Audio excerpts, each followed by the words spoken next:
DJ Martasha of Wall to Go. Hello, Ray. Thank you so much for joining me. Hope you're all doing well. God bless each and every one of you. So, we've got a very special guest tonight. Dr. Eoin Lenihan will be joining us live. He's got a brand new book out there, Vandalising Ireland. And from what I see online, it's going very well for him. It's been sold in shops, it's been dispatched worldwide, and it's all about the NGO corrupt system in Ireland. So we'll be bringing him on to discuss his book. And for those of you joining us, and you're new to the show, my name is Niall McConnell. We live stream every Tuesday, Thursday, Sundays at 8 p.m, bringing you the truth, bringing you on really good guests like Dr. Eoin, telling you the truth about what's really happening in Ireland, because the fake news media like RTE, you know, they're not telling us the truth about what's really happening in Ireland, right? So the very least you can do is share these live streams with all your friends and family. And subscribe, follow, no matter where you're watching. We're live on YouTube, Twitter, Facebook, Instagram. So welcome to the show, everybody. So before we bring on Eoin, we're going to share a large prayer as Gaeliga. So please join me. Nanya manahar agus avek agus spirit neve, amen. Arnyahar atar now. Go ní for Daniel, go dagda the rate, go nyanter the hall and talav mar yanter now. Ar nar na hul tur doing you, agus mai doing our fecta. Mar a why have made our fect in a fian, ag na lection a gahu, ag sir shin olg, amen. Nanya manahar agus avek agus spirit neve, amen. Okay, everybody, welcome to tonight's show. Thank you so much for joining me. So look, we're live on YouTube, Facebook, Twitter, Instagram. As I said already, welcome to the show. We go live every Tuesday, Thursday, Sundays at 8 p.m. So make sure you tune into all our live streams. Now, this is actually the launch of our brand new shop as well. Now, if I press this button here, does that work? Kind of. So look, that's our shop. No, hold on, that's not a very good one. No. Let me see. Press this button here, right? That's a better. Just before we bring on Eoin, we've got a brand new shop, new products, very well laid out. As you can see there, we've got all sorts of fantastic products. I'm trying to see my own ad here, what we're doing. We've got jackets, we've got books, we've got badges, we've got flags, we've got Ireland is full stickers, we've got Dr. Eoin's book, actually. Vandalising Ireland. Not only is his book available, it's a signed copy by Dr. Eoin Lenihan himself. So that's the book there. So click the link down below, no matter where you're watching, or click the link in my bio to get your book. Now, we've got different Catholic bundles. We've got Irish language bundles. What else have we got here in our shop? We've got yes, this is Irish nationalist and Irish history bundles, Padraig Pearse, Our Martyrs, Centuries of Trial history books. We've got Lenihan regatta waterproof jackets. So check out our store. Get Dr. Eoin Lenihan's book as well on our shop, and by supporting and buying from our shop, you're supporting our work. Boycott the likes of Amazon the best you can. You know, support Irish nationalist organizations, right? So that's the shop. Click the link in my bio, no matter where you're watching, and order from the shop now. You can get Dr. Eoin Lenihan's signed book. So let me get him lined up here now. I'm going to press a buttons here. There we go.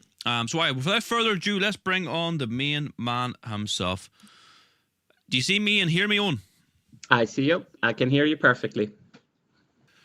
Good man yourself. So look, you've got a new book called Vandalising Ireland. Tell us, I suppose, what's it all about, and why should people be getting it for Christmas?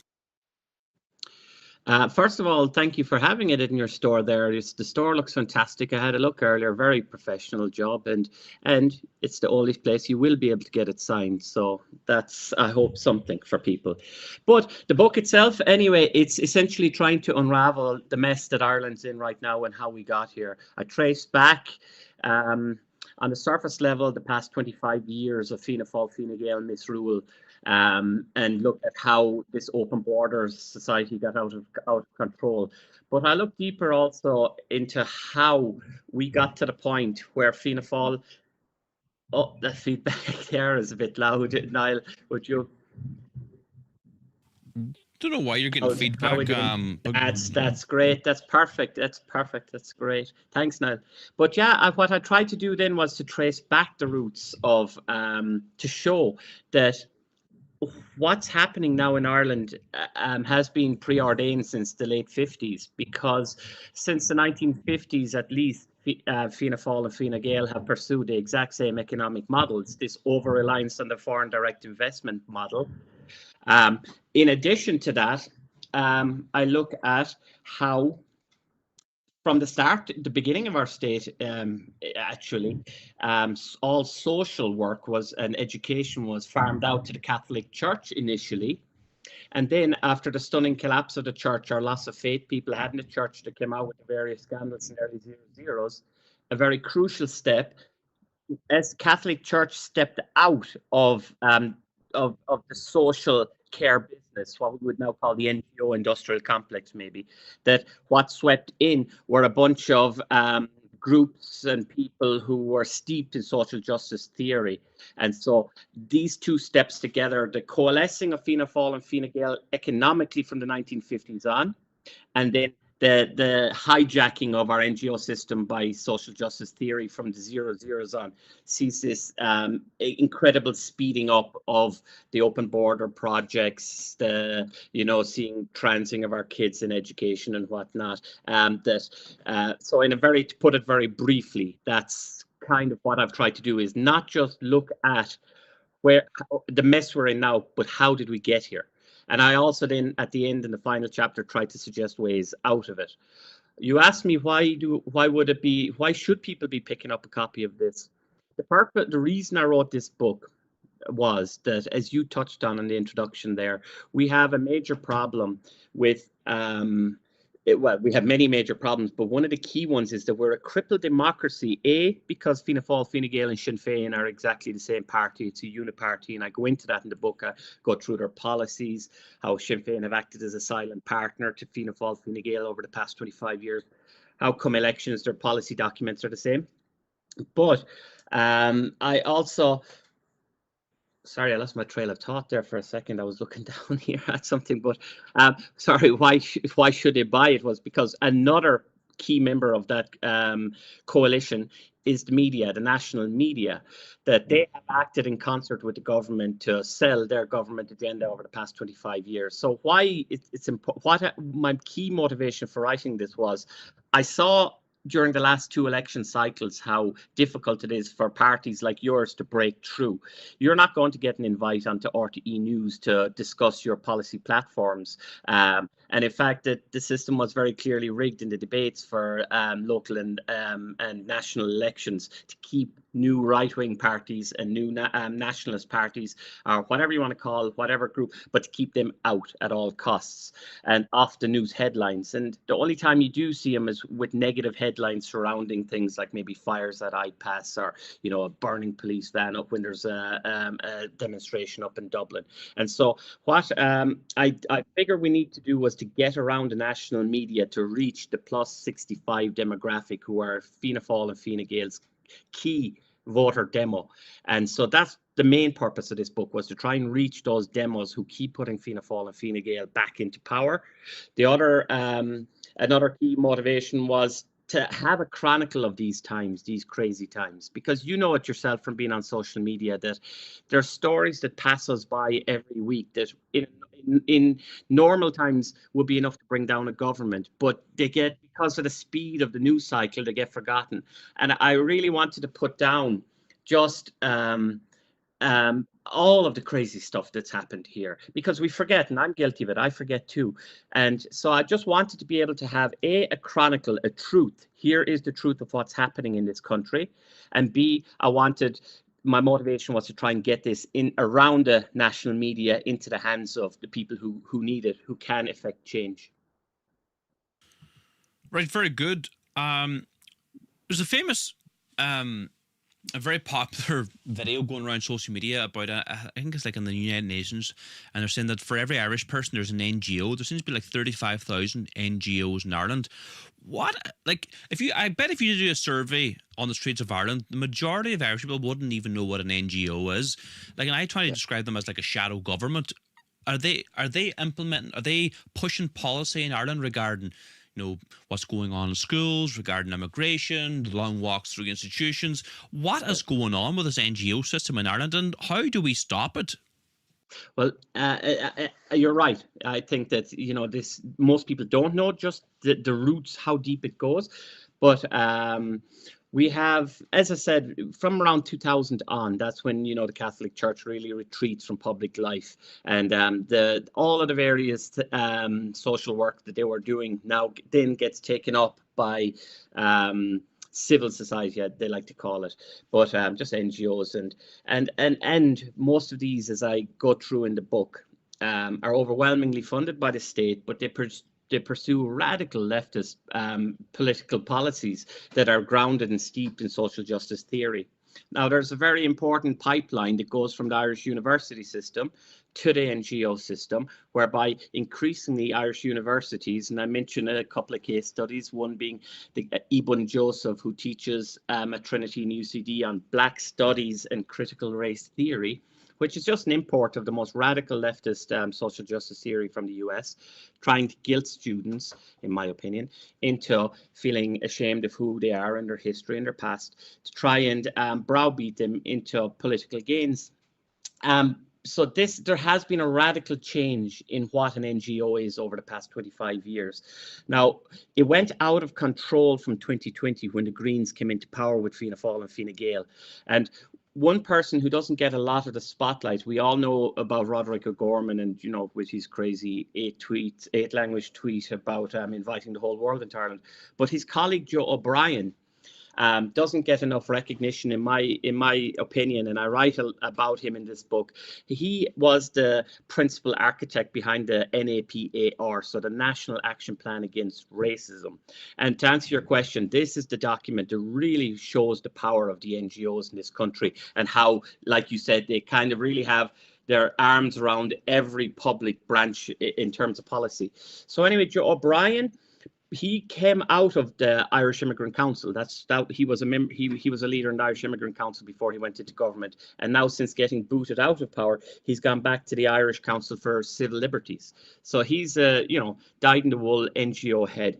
And when he came into power, the Greens, he put unbelievable amounts of money into the NGO sector and in tying them closer to government. So this NAPAR document, so Eoin Joseph, who is the woman who's leading this project, she's paid 100,000 over 4 years, and then they also handed out over €1 million in 50,000 euro lump sums to various NGOs.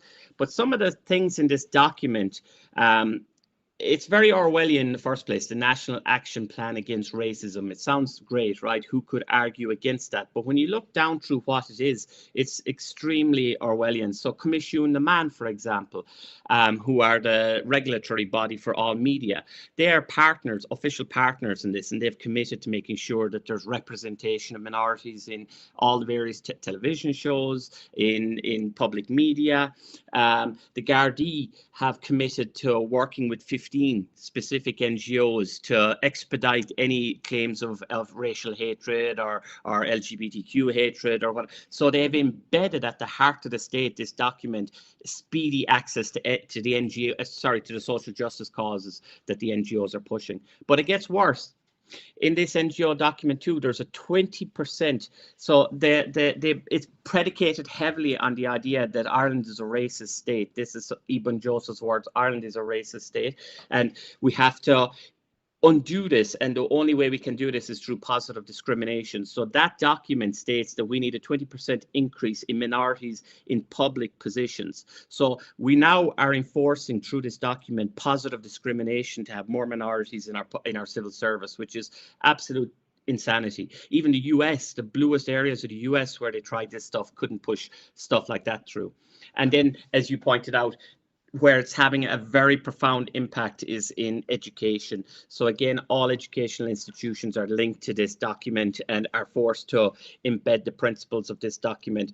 And that's why we're seeing this flaring up of, family A, family B, this hatred of the Irish family unit and our history and identity, and also the implementation of queer theory and other radical leftist ideas in primary and secondary school classrooms. But why is this, and how has this been allowed to be implemented? This is huge. This is like the long walk through institutions, and it's pretty much an American thing with it's called affirmative action in America, where like the police officers at high ranking positions in the government and civil service, they all have to hire like 33% ethnic minorities and white people. It's not about let's bring in the best for the job. No, we got to bring in a certain percentage of migrant workers, and the same things happen in Ireland. Like you hear Leo Varadkar saying that the civil servants are too white, the Gardaí are too white, the teachers are too white. This is, people really need to wake up to what's going on here. They're looking for power, and I guarantee you they'll be pushing for more ethnic minorities in political power as well. This is a power grab. Of course. They already pushed it for women, right, with parity in 50-50. They wanted parity of male to female in political parties. So it's obvious they'll do the same for minorities. I would agree with you. Wow. So the book we're discussing here tonight by Eoin Lenihan, who you can see on the screen, his book is available on our shop. And not only is it available, it's a signed copy by him himself. So you can get the book down below this video or click the link in my bio, no matter where you're watching. Get a signed copy now. Support our work and support Dr. Eoin Lenihan's work as well. Look, what else is in this book that we need to be discussing here, Eoin? Well, what you said there was the key question, really. What you asked there, you said, how is this happening, basically? How can this happen? How can it happen so quickly and thoroughly? Well, aside from, I think it's clear at this point that universities are just increasingly radical hotbeds of churning out activists steeped in social justice theory. That normally wouldn't matter, and it didn't matter in other countries, whereas it's gone where it does matter here. And so the key for me is that there is no right-wing alternative. You see, all the parties in Ireland, don't mind what they'll say, don't mind what they'll tell you, just look at their record. Every party in Ireland ranges from centre left to extreme left. There is no centrist or right party in Ireland. And so that, I think, is what makes us completely different from the rest of the Western world, is that we've never had an established right-wing party, or at least one that could affect change or have a bearing on the power dynamics there. So Sinn Féin, for example, if you look through their policy documents, and I do go through them for 20 and 25, their offerings are essentially the exact same as Fianna Fáil and Fine Gael. They're all essentially one party. We hear this often, but if you look at the data, it's true. If you look at their offerings, it's true. So if it comes up to an election, they're all offering slight variations on the same themes. Where if Fianna Fáil offers 1,500 hospital beds per year extra, Fine Gael will offer 1,600. Sinn Féin will say, we're big socialists, we'll offer 1,700, that kind of a thing. They're only minor variations on the same policy. So they're all offering the same product. And the only difference being that Sinn Féin are slightly more radical. So what's happened over the past 10 years is the Sinn Féin have been able to pull Fianna Fáil and Fine Gael ever more left, along with the other micro parties on the left. But there has been nothing to anchor or keep Fianna Fáil and Fine Gael in the centre. There's been no right wing. And of course, the big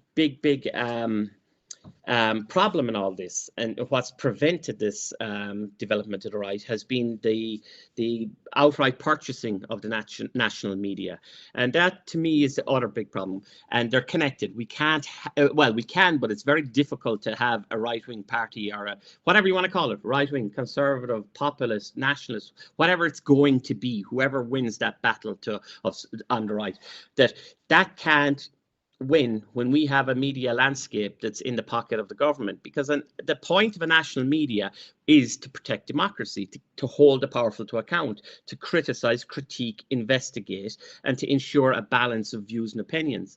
But that has long disappeared in Ireland. It's been shocking, the decline in national media from 2000, say, even to now. And again, in the book, now you'll know this, Niall, so I'll be boring you with this, but I go into detail, maybe for some of your listeners who mightn't know, I go into detail on how the national media has been bought off. And again, these are things that we say casually maybe on social media, but it's important to take the time to prove it. And that's what I'm doing with this book. I'm really digging into all the data and providing a factual account of all of these claims. So, for example, there's 3 media corporations in Ireland.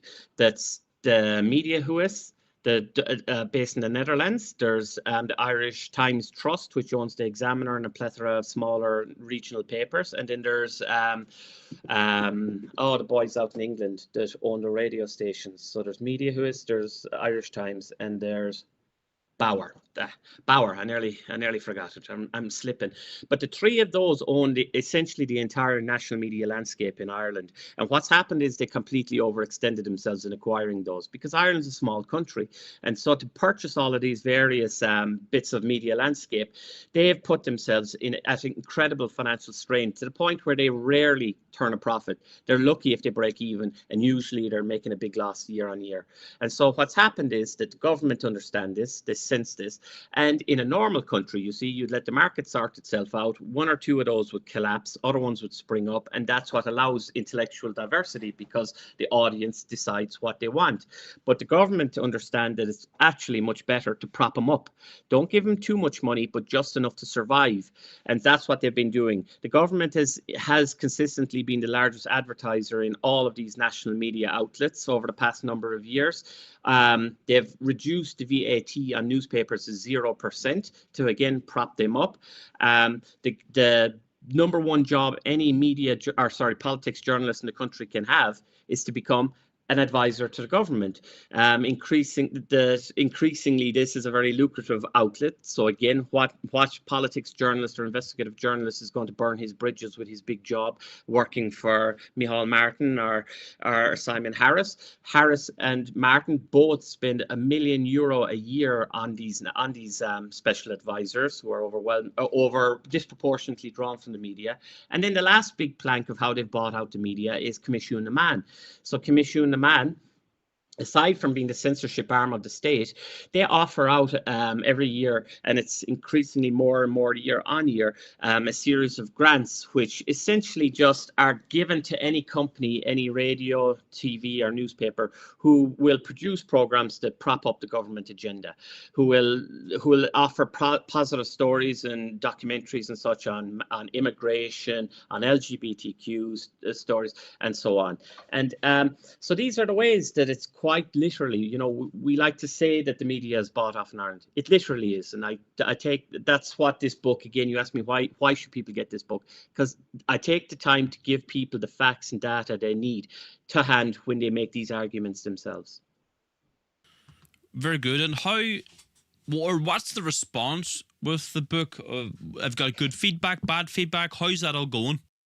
It's been unbelievable.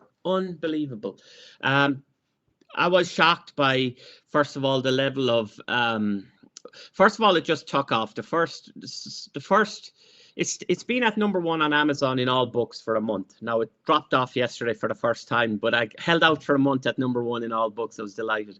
But then also it was on the national charts, and this will tell you how well it performed.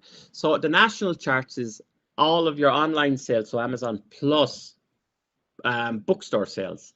I had no bookstore sales because I couldn't publish this book in Ireland. I had to go to America to a small Christian company to get it published, and so I couldn't get it delivered into any bookshops. But I still managed to hit #1 in the nonfiction for 1 week, based only on the Amazon sales. That's how well it's gone. And I'm delighted with it, because it went #2, #1, #3, and this week #6 in those charts. But all those charts have to be published, you see, in the Irish Times and the Sunday Times and Sunday Independent. So while the book is ripping them, they have to publish the charts to show. And obviously, I've had 0 calls from any national media outlets. It's been completely ignored. It's been completely suppressed. Not only is it very difficult, it's a closed shop to get it into bookshops in Ireland, but it's very clearly being ignored by the national media. It's again, what I love though is that it sparked a passion with the followers, my network and others. In particular, it's really hit a chord with Irish diaspora, by which I mean Irish people born in Ireland who went abroad, in specifically because they're angry that they were kicked out and they had to go. And a lot of them wrote to me privately to say that they were just happy somebody wrote this. It's been. I wanted to get out of the bubble. Like I said, that the key thing was that I knew anyone who supported my work would read it and be happy, because one thing I noticed during COVID, for example, was the big breakthrough in COVID with marches and things like that I covered in Germany, was that people for the first time felt they weren't alone. So the government had very successfully made people feel isolated and alone, in the media as well during COVID, that if you were against some of the measures being undertaken, you were somehow crazy, or you were somehow, a conspiracy theorist or whatever. And then these marches, when people showed up together and saw, oh, wait a minute, there's a lot of us. Well, I think that's what that book did for a lot of the people in my network. They really felt heard, because their opinions aren't ever voiced in the national media or any politics show. And, we talk, like say, on social media, but there's something different about having it written down there in a book, that, and again, a book you can hand to other people that, like family members who maybe dismissed you, or who kind of were called, or friends you might have lost because of your political beliefs. You can hand them a book and not get into a shouting match. And so a lot of people responded on that level too. But like I said, the key driving force for doing this book is to reach around the media firewall, to reach around and try and reach the people outside of the bubble. It started to happen. I've managed to make a few breakthroughs. I had a talk there with, I did a chat with Niall Boylan. His podcast reached a lot of people. I had people from back home who, I wouldn't have a lot in common with politically reach out to me and say, oh, wow, you're great on that show, or, the book, I'm going to get a copy. And I did, the Clare Champion, for example, is going to run a piece next week. And that's what I'm focusing on now. So the first run was supporters, and I would say people in our scene maybe, who were just really excited and who wanted to pass this on, and really were just driven like a mission. It was so exciting. People were really mission driven. They were saying, yeah, let's get it and put it in the hands of mother, father, cousin, whoever, needs to read this book. But what I've been doing quietly ever since is really contacting all these various media outlets, contacting every independent bookstore in the country, trying to get it stocked. It's being stocked in a couple of bookshops now, I'm happy to say, around the country. So a couple were brave, and that's got to be the next step. And that's my key focus, is how can I reach more behind the wall, because otherwise it's, in terms of impact and longevity, I have to reach those people. So that's something I would say to your listeners here. Anyone who buys this, although they might want to hand it on, because if it's signed, they might want to have it for themselves. But if they buy the book, make sure to hand it on to somebody who maybe didn't give them a fair hearing in the past few years. Maybe somebody that they just know is voting Fianna Fáil, Fine Gael, or Sinn Féin because their father did it, and his father did it, and their father did it. That I would say read it, hopefully be inspired by it, and then put it in the hands of somebody who needs to read it. And I think that we're not going to get a lot of fair play from the national media, so it's going to have to be grassroots. I'll keep plugging away, of course. I'll keep contacting people, but word of mouth and just putting that in somebody else's hand is how this is going to spread, and it's how it has spread so far. That's what's been super exciting about it. Very, very good. So, look, I suppose on my shows, we discuss immigration, mostly what's happening in Ireland. What can you tell my listeners in your book, or from your book, how do you discuss immigration regarding NGOs? Because everyone on my show will be very interested in that. Well, the key thing, I would say that we need to put pressure on. So there's a couple of ways of going around this. So if you want to get practical about it, one thing I advocate for, and people often misunderstand or misread or don't get the strategy here maybe, is that while you're building a nationalist movement, while we're building to get into power in 2029, you need to keep putting pressure on those who are in power. And that's something I do a lot of. I try to draw attention of, you have AN2, you have Independent Ireland, you have various independents, you have whoever you feel comfortable approaching. You need to be, in my opinion, contacting them, emailing them, doing whatever to push them to table motions such as defunding the NGOs. We need to be able to do that. Again, this book is a perfect blueprint, and I know it has been read by several TDs actually. And so this is a book that can identify very clearly who are the SJWs, say, social justice theory infused NGOs, who are the ones who are taking the taxpayer for a ride, and who are the ones, say like the Immigrant Council of Ireland, for example, they they're all overwhelmingly funded by taxpayer money, by the state. So what we could do in the short term is pressure TDs to bring bills to defund these. Even if it isn't working in the short term, it's creating the conversation, it's creating the culture to make that happen maybe when there is a breakthrough come 2029. You know, it's all about laying what groundwork you can while building for the future. That's one thing I would say. But the key thing is that we've seen that these people do listen to social media. Like Helen McEntee was just the worst justice minister in the history of the state. You know, a lot of this comes back on, we can blame the NGOs, and I do, for a lot of what we see happening. I don't know if you saw there last year when Charlie Flanagan retired from Fine Gael, he said, he was a backbencher for Fine Gael, but he said when he retired, he would have had more impact on government matters had he been a middle-ranking manager or official in an NGO than he did as a backbencher. So like that shows you that, yes, our democracy is profoundly undermined by the NGOs, that they are a wedge between the government and the people. But we have seen that social media is a powerful tool to get these people to stand up and listen. We've seen that from the marches around Ireland. We've seen that from the various protests outside IPAS centres, and we've seen that from the recent presidential election as well, that there is an increasing groundswell of anti-establishment sentiment, and there's a lot of podcasts like yours, your show, and a lot of other places, Derek Domino, who I was on, and other places who are doing great work that can bring people together now to create a tipping point and a mass. And what I would say is that we need to continue to do that, because Helen McEntee, who they were grooming to be the next Taoiseach, essentially, her stock is an all-time low now, and that is because of social media. So again, the under her guise, you asked me about immigration and how, so how can we affect that? Well, so under Helen McEntee, 8,975 immigrants came in to Dublin Airport in 2022 and 2023 with no documents, and in one case was there a prosecution. You know, so in that case, Carol Nolan took her to task on the floor, as did Michael McNamara, who's now out in the EU.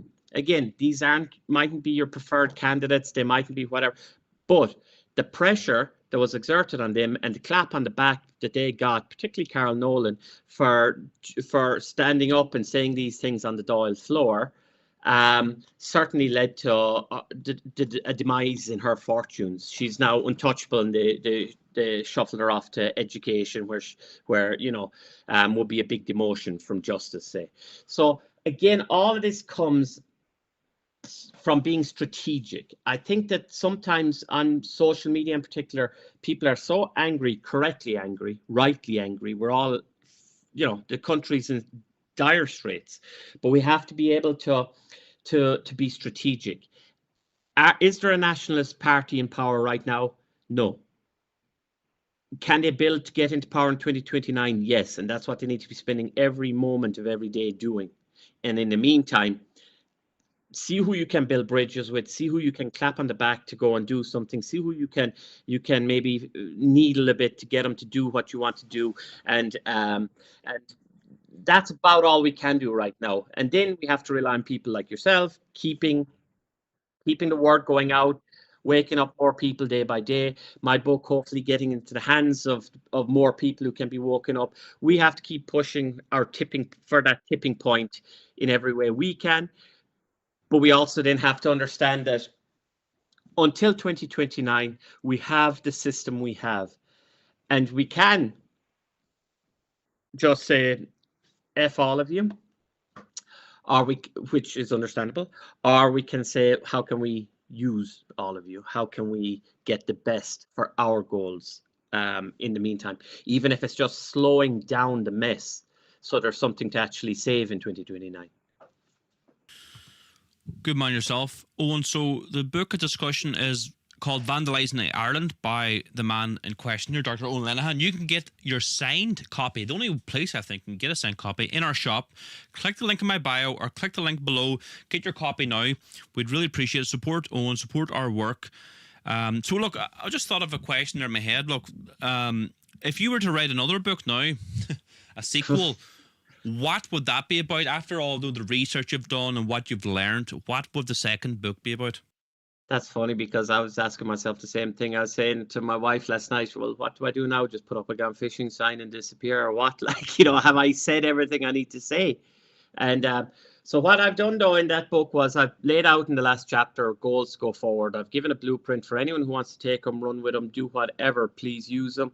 For any politicians who are emerging, to run with. And if anyone wanted help with that, that's an area that I would be happy to go into. But a book you asked specifically. One of the things I talk about in the book is the need to build a cultural movement. I think we've lost a sense of identity in who we are. If you look at particularly left-wingers in Ireland, these are people who, they just use American talking points. They're fighting American culture war.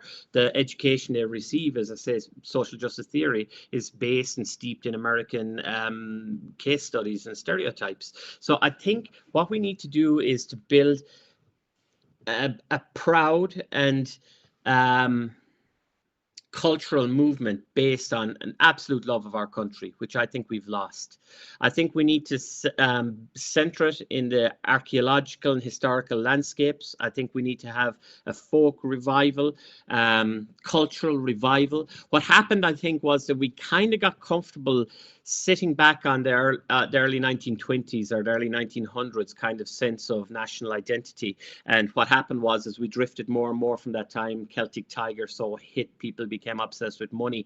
We kind of took for granted that we still had that. And when the crash came along, people kind of took a psychological hit and were looking around saying, oh, wait a minute, who are we and what have we? I think it's time just to reaffirm those things. I think it's time to reaffirm our identity. I see that when I see Micheál Martin standing at the Famine Museum in Strokestown and he's talking about importing many, many Ukrainians. I see that when I see Simon Harris stand at Béal na Blá, and again he attacks phantom far right, and again he's basically using our culture, our history, and our archaeological landscapes as a pulpit for replacing the Irish and Irish culture, heritage, and identity. And the same when Leo Varadkar stands out in Boston, a historic Irish town, Irish American town, and again he's talking about how in a famous speech there 3 years ago for St. Patrick's Day, he's talking about how St. Patrick was an immigrant and he brought scary ideas, and they all abuse our history, identity, and culture for their globalist agenda. And I would say we need to start taking that back. One of the things I really enjoyed seeing this year was the Misha Era Festival. That's a great start. It provides a meeting place for people to talk, to connect with each other. It puts a focus on culture, folklore, sharing ideas, but we need to see more of them all around the country. What I would love to see, and I talk about this in the book, is the Hungarians and Romanians have done a terrific job of, in every summer they'll have a party summer camp where they'll go away to a certain important area and they'll have festivals, they'll have ideas, I think that we should be having these kind of events at the hill, near the Hill of Tara, by Béal na Blá, by Strokestown, taking these landscapes back from these globalists who are just using them as props while they sell us out. I think that we need to build a grassroots cultural movement that instills this pride in who we are and reminds us and gives the young people something to hold on to, something to cling on to, that prevents them from going off in the direction of Sinn Féin. 100%. Eoin, so look, we've had a good chatter now. The book is available in our shop, everybody. Get a signed copy of Dr. Eoin Lenihan's book down below this video, or click the link in my bio. Order now. Support our work, support Eoin's work. Is there anything else now you'd like to add before we let you go? I would just say, you do a lot of work in this in this direction yourself. Actually, I would hope that somebody like yourself will take up the torch in maybe reaching out in these cultural areas as well. I know that you're somebody who has a terrific respect for Irish culture and folklore. I know that you've even stocked, you said, some of my dad's books as storytellers books and all in the past. You're again a man now who, especially up there in Donegal, this is the reason I was very interested in talking to you, is because Donegal, I can't think of another county who has been more impacted by the mass migration project and the iPass scams than Donegal. And so I would hope that, first of all, I come on to do anything I can to support you up there, because you are in a bad way. But I would hope that you would continue to do the work you're doing and step out and maybe branch out like that into cultural avenues as well, you know, because I think it can be a very positive way to bring people together, communities together, and that of course lays the building blocks in for when it comes election time, that you're going to have strong connections in those communities that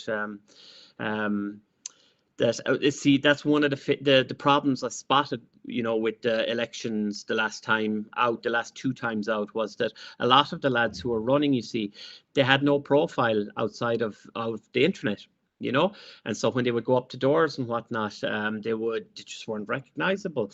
And so I think you've already you're in a good position there, because you do get out and about, you know, you're not just some dude in behind, you know, on the computer, that you're out and you've built a lot of connections there.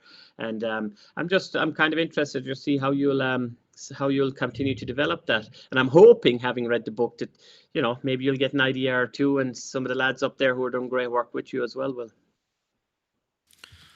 100%, Owen. Thanks very much for coming on. Look, hopefully the book continues to sell well and you do good. And if you know you've, suppose, another book coming out in the future, let me know, and we'll hopefully stock that as well. And maybe we'll have you. I dodged your question about what the next book will be. I shouldn't have brought it up, but I did that. Somebody told me I should do Vandalising Europe to go about, take it to the next level up. But I think actually what I would rather do is maybe write a book on Irish folklore and mythology or something like that, that's where my natural interest would be. I talk a lot in the book about this need for sparking cultural revival, and that would be my natural interest. I would love to write something like that. That's the answer to your question. Well, you've no better mentor than your father. Yeah, that's for sure, you know. I mean, it's the family business. Good man, all right. Somebody has to take over for him. He's getting old. He's no spring chicken, I suppose, now, is he? He's not, no. No. Right on. Good man. Thanks very much for coming on. We'll speak to you again soon. Yeah, it was a pleasure. Thank you. Good man. Bye. Okay, everybody, that was Dr. Eoin Lenihan. Good man. Eoin, thanks for coming on. Really appreciate it, for giving us your time. So the book ends question, everybody. Let me see now. Can I bring this? What button do I press here? I don't know which one to press.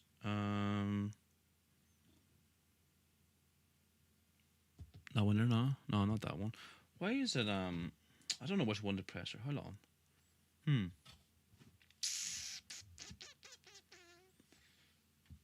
Not that one, no. No, it's not that one.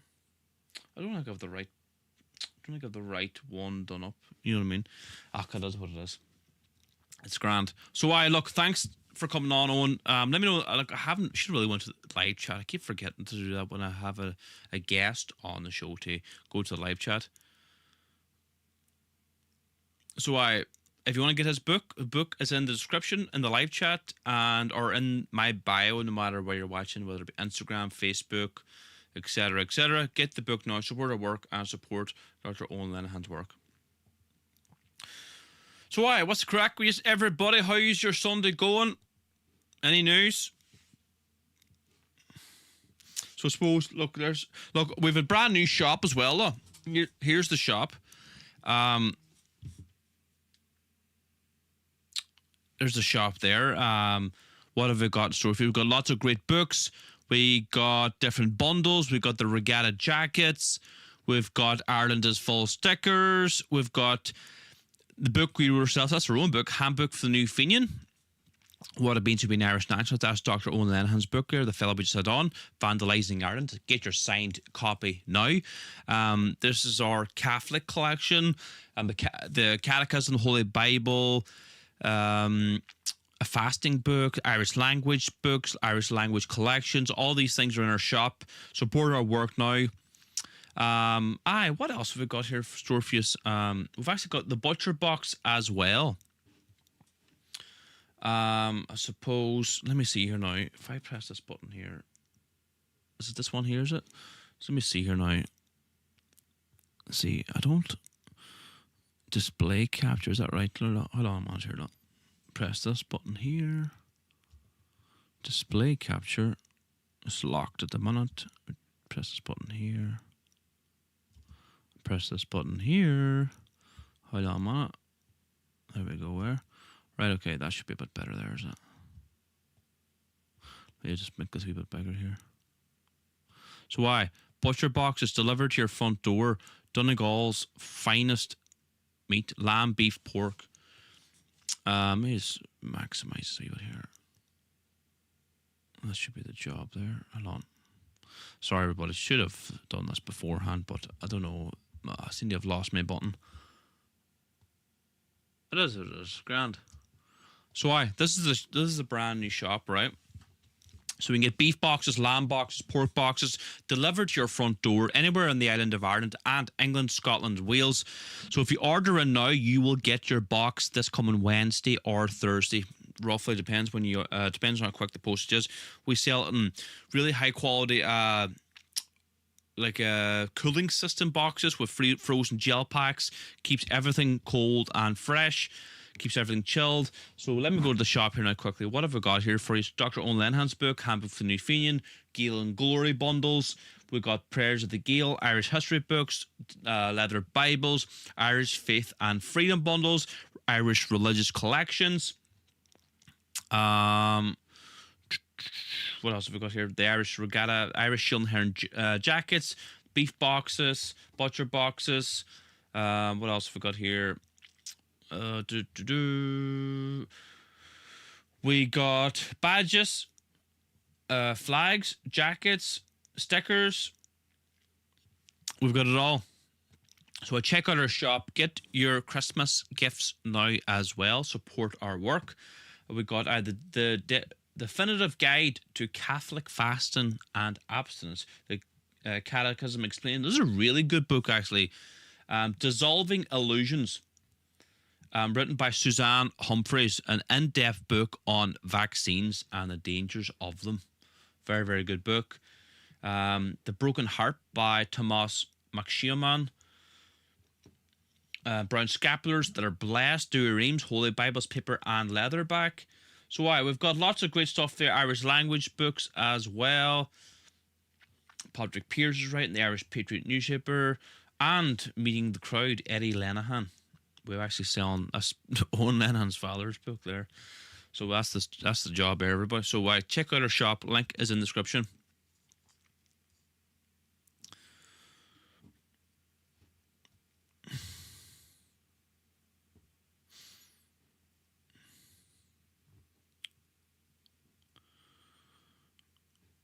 Someone says ban me. All right, okay. Banned her now. You don't have to ask twice. I'll ban you, no problem. Okay. Renum says it's a well-curated collection for sure. Good man, Renum. Thanks for moderating. Sean Mack, thank you for moderating. Sharon, good to see you. Who else is in there? Dan Breen, good man yourself. You should sell shillelagh walking sticks. It's a good idea. Kieran, good to see you. So welcome to the show, everybody. My name is Nelly McConnell, the leader of Shield and Heron. We are Ireland's fastest growing Christian nationalist movement, the whole island of Ireland. You can join our political movement from anywhere in the world, Ireland, UK, Canada, America, Australia. So you can join as a member from anywhere in the world. This is the membership pack you will receive as a standard member. We have two membership tiers, standard and gold membership tiers. This is the Who We Are booklet. You get the framed proclamation. You will also get the Irish tricolour flag in your membership pack, and you get the membership card. All these things are a part of the membership pack. Join from anywhere in the world. Click the link in my bio to join as a member now, or click the link down below. Support our work, get involved, and join our community. Look, everybody, that's it for me tonight. Thanks so much for tuning in. Really, really appreciate it. Well done, and thanks to Eoin for coming on our show. Very, very grateful. I'll leave it there, everybody. God bless you all. Aaron go bravo.